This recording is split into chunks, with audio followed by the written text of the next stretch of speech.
जय श्री राधे राधे। चर्चा का विषय है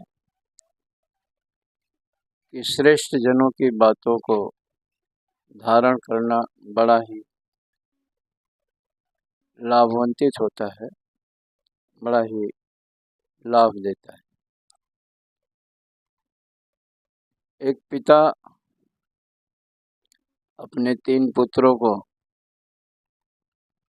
संपत्ति का बंटवारा करके जाना चाहते हैं। आखिरी समय आ गया, उन्होंने तीनों बेटों को बुलाया। बड़े बेटों को बोला कि जो सबसे छोटा है उसे 5वां हिस्सा मेरे संपत्ति का, और जो बीच वाले हैं उसे 4था हिस्सा, और बड़े बेटे तुम आधा हिस्सा आप ले लो। संपत्ति क्या थी? न घर था, न खेती बाड़ी थी, न धन दौलत था, सिर्फ ऊंट थे। कथा राजस्थान से है। वो भी 19 ऊंट। अब 19 ऊंट का बंटवारा कैसे हो? लोगों ने कहा कि इसे बेच डालो, बेच के पैसा बांट लो।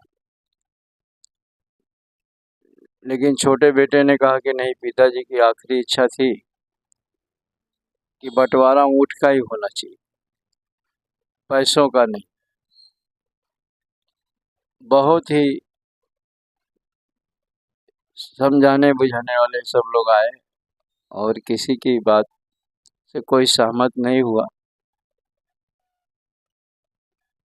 तो मानिंद और बहुत ही समस्याओं का समाधान करने वाले जो गांव के श्रेष्ठ प्रधान थे,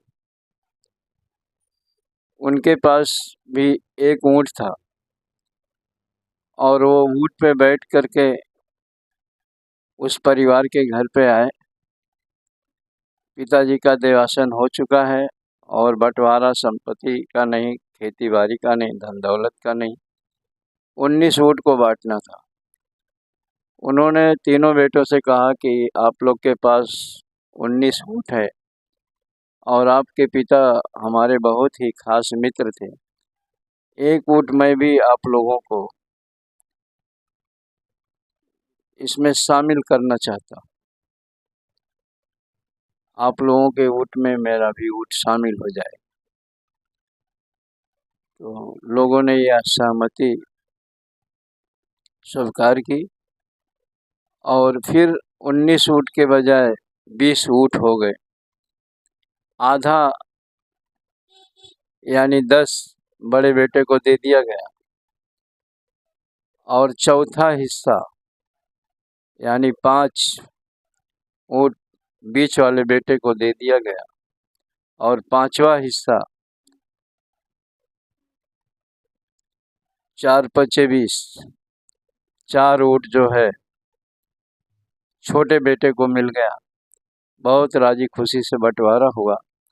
लोगों ने कहा कि देखिए, न लाठी टूटे और सांप भी मर जाए। इतने अच्छे तरीके से प्रधान जी ने यहाँ बंटवारा किया। इसी को बुद्धिजीवी मनुष्य कहते हैं। बहुत ही दिमाग, बहुत ही अक्ल से उन्होंने इस बंटवारे को समाधान किया। नहीं तो आज के युग के लोग लड़ जाते, और लड़ाने वाले लोग भी तैयार बैठे।